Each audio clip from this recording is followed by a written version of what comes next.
to Behind Me Media with Reality of Real Estate, and I hope y'all were able to watch episode 1 with us. You're watching episode 2 now. If you're a small recap, we were talking about how Trump's effect is going to cause the effects on the real estate industry and whether people can become homeowners or no, and whether it's a good time to invest or no. So with that, we are going to continue this discussion as well, and I want to introduce to Mr. Riaz Rauf and also Mr. Varun. Yes, the introduction is there in episode 1, so we'll dive right into the discussion. Okay, coming into the current situation now, since you're a mortgage broker and a real estate realtor, if I'm taking, to give an example of myself, if I say, okay, I want to buy a house, I want to become a homeowner, I don't have generational wealth, I am just a normal working person with an average salary, let's say, less than 100,000. What would you advise? Would you still advise me to go ahead and invest? So this comes down to, right? So, do you own a home? Are you renting? If you're renting, you have to look at your financials to see what you can afford to buy. It comes down to maybe you may not want to buy in the ideal place where you want to buy, or you may want to buy. You may have to buy the property that you want to buy, but you have to settle in something. You might have to compromise yourself. But to answer your question, it comes down to if you can afford it, if you can find something that you can keep up the payment, is better than renting. So do you think like a normal average working person will be able to someday own a home or invest in a condo or an apartment with the current situation? I think as of right now, if you're speaking in today's market, if you are a first time, if you're a renter, you are probably, I think you have more capacity to get into the condo market than ever before. And you may not have that capacity in 2-3 years from now. What's your take on that, Riaz? See, the way to look at is I find most people when it comes to Canada, they have some misperceptions.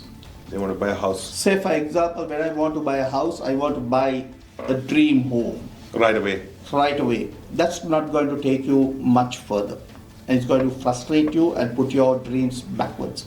What I'm looking at is, say for example, Sheila, you put your case as an example. So I'm just addressing you. Yeah. For example, you can always think of buying a 1-bedroom, 1-car park condominium. Right, to live. You can buy it for about anything between 450 to 500,000 or less. Let's say you buy it at 500,000. You can put 5% down payment, which is you got to put 25,000. about 25,000 as down payment, and you get a mortgage for 475,000. And on that 475,000, I'm just doing a mental calculation. Varun can help me. Your mortgage payment for a month would be about $2,000. Less than $2,000. 2,000, and with maintenance fee, let's say 2,500. Right. Yeah. Right? Now you invested 25,000, you got something for yourself, and your monthly expense is 2,500. Now the question is, how much are you presently spending on your rental property? Right? Let's say you're spending only 1,500. Right? But now you have to afford 2,500. But in that 2,500, there's close to $1,000 as capital payment you're paying for yourself. You're not paying interest, that's a capital, that's also Capital. coming down as well. And coming down, I think Varun will explain. On a high level, you are right. And also, don't forget about the appreciation as well, right? So that's, to Riaz's point, that's why it comes down to what's your standard is, right? If you're renting it, you're actually throwing away the $1,500. But if you're owning it, you're actually preserving $1,000 a month, and there's a future appreciation as well. Plus, the government is helping you by printing money to the value of 8% every year, so the property value appreciates by 8%. Yeah. Although we say look at 5% because TREB or Toronto Real Estate Board looks at 5% appreciation. Yeah. It's ideally over a long-term period, but the government is printing money to boost the currency by 8% every year, almost every year on average. Yeah. I'll give you an example. Like right now, I had to take a call from the lender. I have a young lady, she's buying a condo for $424,000 in Pickering. And she has to make the decision because the rental apartment or where she was renting has come to the decision. And it makes more sense with the little money she saved up to buy this condo than renting another apartment. So if you ask my question, it would have been different few years back. It would have been different few years from now. As of right now, it's better to get into the market buying a condo for $424,000. That's unheard of. And it's as in a GTA, it's in a Right. Durham region, and it's in a good, And Yes. a lot of good choices. good choices. So, as a realtor and a mortgage broker, like, is there ever a bad time to not buy a house or invest? I think it's for me, Reyes might have a different opinion. For me, it comes down to if we are buying it from a renting to owning a home, if you stay within the needs rather than going to the dream home, I don't think there's never a bad time.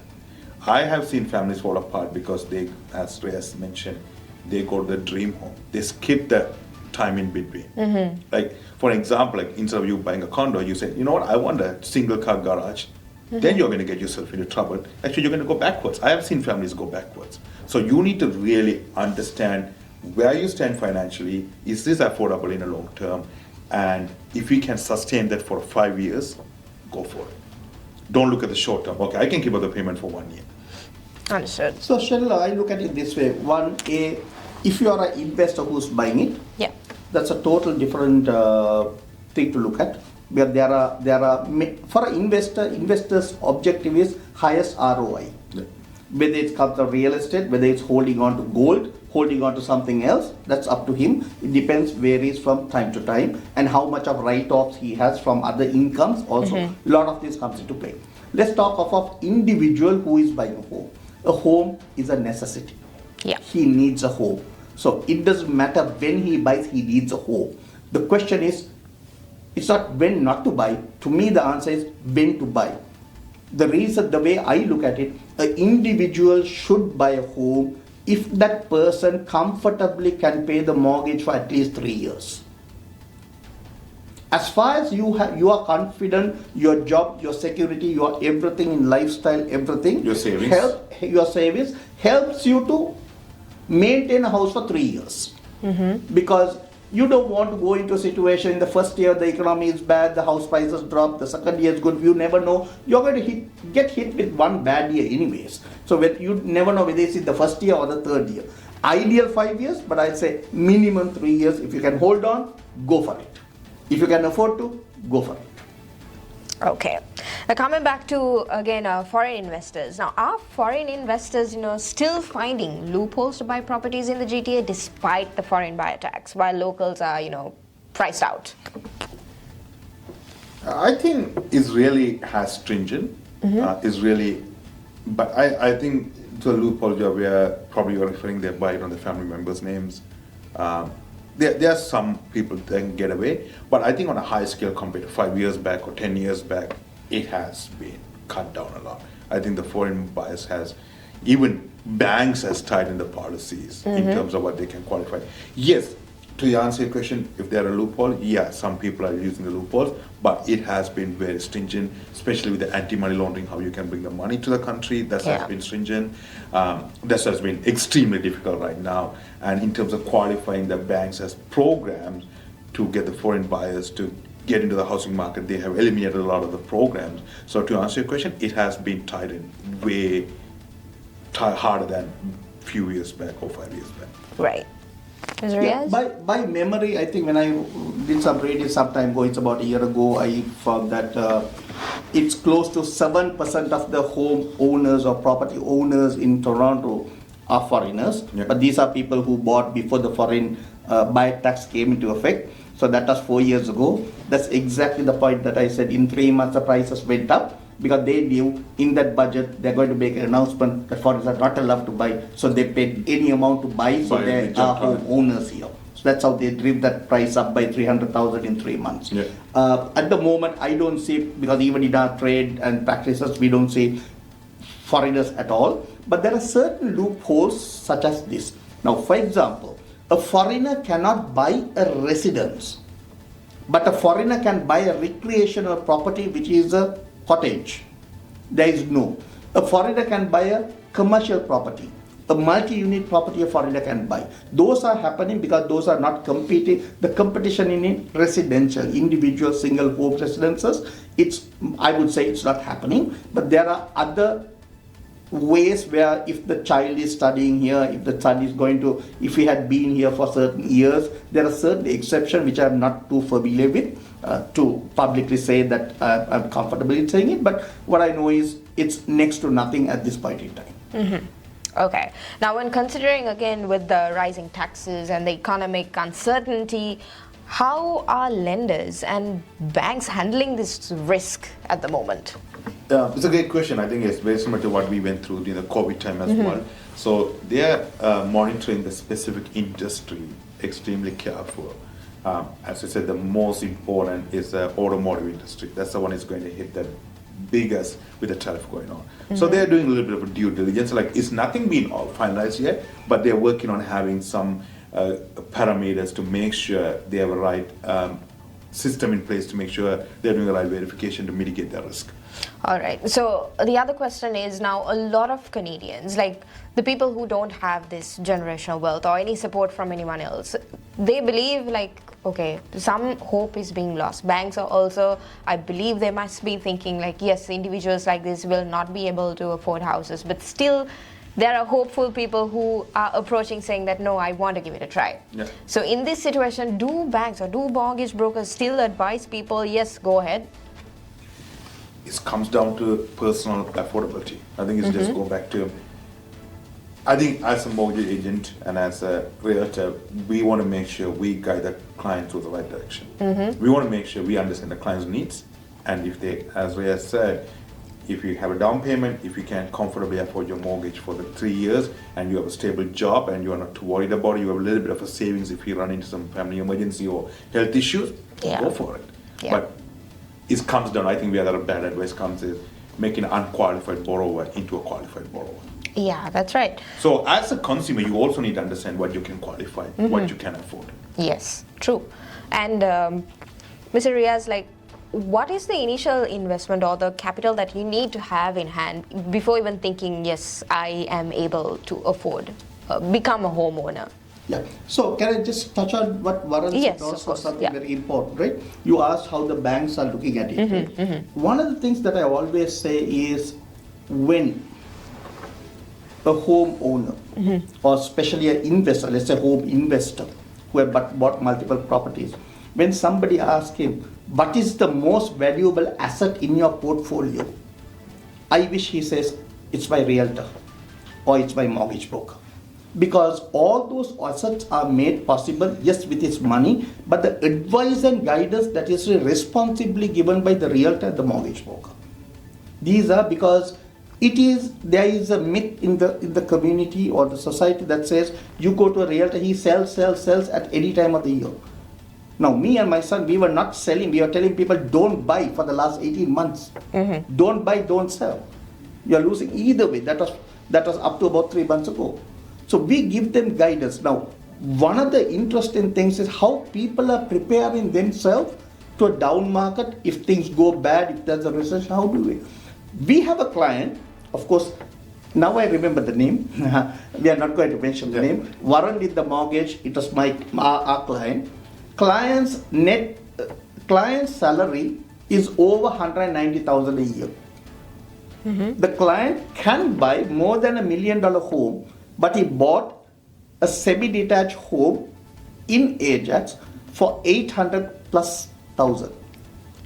And he had more than 200,000 in the bank account where he could have put 20% down payment. But he put only 10%, 80,000. And he kept 80,000 in his savings account.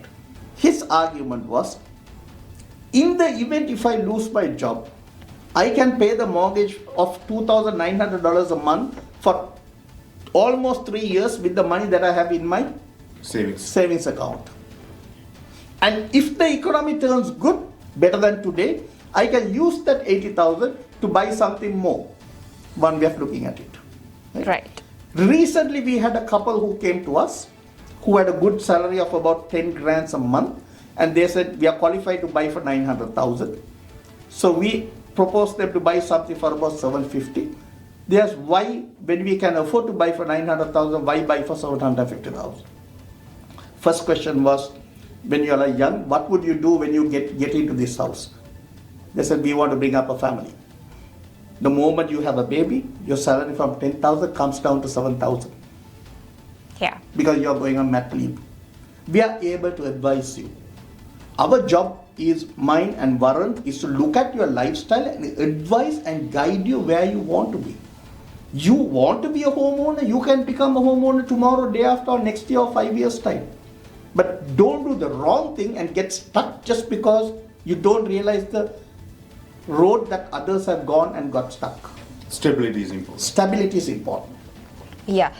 The next question that I want to ask is now becoming a homeowner for the first time. You know, according to the market, there are homeowners, like people who are owning like a lot of properties with them, like 10 to 11 houses in their hand, by their name. But for that individual who wants to own one house, that's a step or a obstacle that you need to cross. It's going to be very difficult. Why is that so difficult? And it's very easy for a person who's owning 2-3 houses to buy the next one again. I think it comes down to the down payment and the income when you're starting up. I'll tell you my example. I bought my house when I was 23 years old, 22, 23 years old. I was engaged. My wife was living with her parents. I bought a house in Whitby for $215,000, 40 amortization. I still need to have 2 roommates to help me with the mortgage. But that, once you get that in, is easier. That's where the leveraging comes in. And especially over the last 10 years, 15 years, everything was up and up. So then it's become easier to access down payment, to build a real estate wealth. But I think first getting into the first homes, you need to save the down payment, you need to save hard cash. You cannot leverage. But once you kind of get the foot in, then the leveraging begins and income grows and you have more way to find capital to build assets. What do you take on that, Riaz? Exactly. One of the examples that I think is think creative ways how you can do. At this very moment, I think closing it's the end of this month, we had a client who bought in Sudbury, right? Multi-property unit, 4 stories. Total rental income is 5,200 a month, and he bought it for 360,000. And his total expense on mortgage is all included is about 2,600 a month. Okay. He's not going to live there. He's going to have it and still take a cash flow positivity of at least 2,500, and he's going to keep that for about 3 or 4 years, and then sell that at that stage, and then go into the home that he wants. And the amount that he's putting as down payment is less than, it's 16,000. Sorry, 18,000. He's putting only 5%. So he's putting, in other words, if you do the math, by putting 18,000, you are taking a profit every month of 2,500. And he's recovering that money. That's his ROI. But it's in Sudbury. You've got to be creative if you really want to be. Now the question you asked was, why are some people buying more properties and the first time buyers are struggling with this? Yes. Yeah. It's primarily to do with leverage. Right? Now I said from 1968 to 2024, the average price increase is 7%. When somebody say my father, although they're not here, or whoever bought a house, every year it grows by 7%.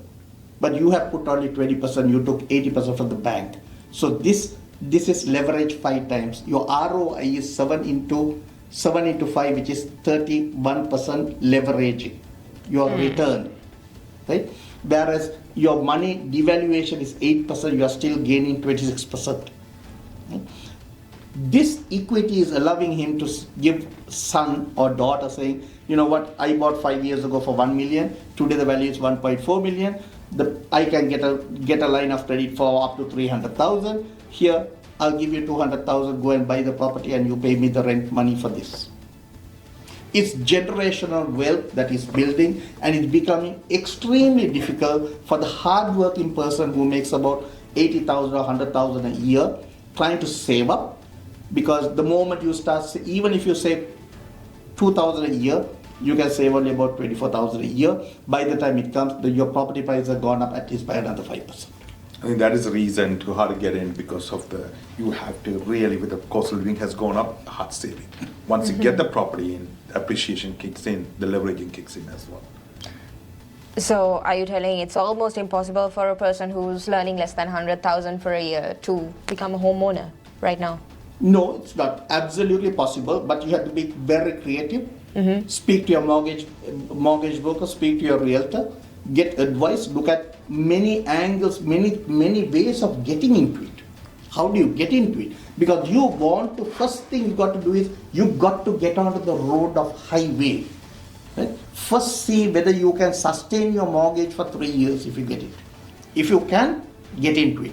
If you can't, then come and speak to us. We might tell you, you know what? Buy gold for the next 3 years, whatever you have money. Sell your gold after 3 years. And it has to be customized, right? As a realtor, they should be able to find the property that you may not be able to buy right now. It may take 5 years. You may, like there are some projects going on right now, you had to put $1,500 or $2,000 a month. I did a pre-approval for a new young Canadian. They're buying a pre-construction, they had to put $2,000 a month. And they're going to put the $2,000 a month for next 3-4 years, and that's a saving habit. It may not happen right now, but it will happen. So you had to work with the right person, not to push you to the product that because you had to be patient and not to get the product push. You need to work with the right partner. That's why it's important where you get advice from. So you may not have money right now. You don't want to go and borrow a credit card and line of credit, come up with a down payment. Because I see a lot of young Canadians or even anyone like new to Canada or being there, they go and borrow the money from the line of credit card. And they buy a property, they put the down payment. I'm dealing with someone right now, they put a 20% down on the line of credit and a credit card. They never bothered paying the line of credit card for 5 years, but they bought a pre-construction. I'm like, you should have worked on paying the line of credit card that you use for the deposit. So now you have a line of credit payment, credit card payment, and a mortgage payment. So you need to work with someone customized, and you need to have a plan in place. I think it's just come to execution. And you need to work with the right partners who can help you to execute. See, recently we had a client that came to Varun and me that we spoke about. We just basically told him, this is not the time for you to buy a house. You may have to wait for at least 2 years. 2 years? 2 years, Okay. because you're also too new to the country. Right. But we like the eagerness in him and the enthusiasm to want to be a homeowner and coming for advice. The first advice we gave was very simple. That's how much for your family. He and his wife and the 2 children. They're living somewhere, they're paying a rent of $2,500 a month. So I said, that's fine. Open up a first home savings account and try to invest $1,000 every month in that account. Now you're getting used to your housing expense is not $2,500, it's $3,500 per month. You're Yes. getting it into your head. You're balancing your budget. You're not going on 2 vacations, you're going only on 1 vacation to save up $3,500, say $2,500 for rent, $1,000 for saving, your housing expenses $3,500. Yes. Now when you have that in mind, when you go and buy a 800,000 house, It's more affordable. you can afford to pay the 3,500 and it's not a shock for you. You're used to the payment. You're used to it. Get the paradigms right. Get the mentality right. Go with it. We don't tell you to buy homes now. We tell you to buy in another 3 years, 4 years, but we show you how to get there. Execution. Execution. And this is where the bad advice comes in. With the same individual, if you tell them to buy right now, they would have failed. And I have seen people who bought when they are not ready. It can wipe out the generational wealth. I've seen people, they lost everything because it was a bad advice. Again, well, that's the time we have for episode 2. Thank you so much for taking the time to join me today. And also for the viewers, I hope this was very useful for you all. And if you have any questions, do please drop them down in the comments or message us on Facebook, on Instagram, send us an email, call us. We will, of course, put in our contact details on the description of the video as well. Mr. Riaz or Mr. Varun will be able to answer your questions for you on the next episode, in episode 3. So thank you so much for watching us again. Keep watching Behind Me. Have a great day.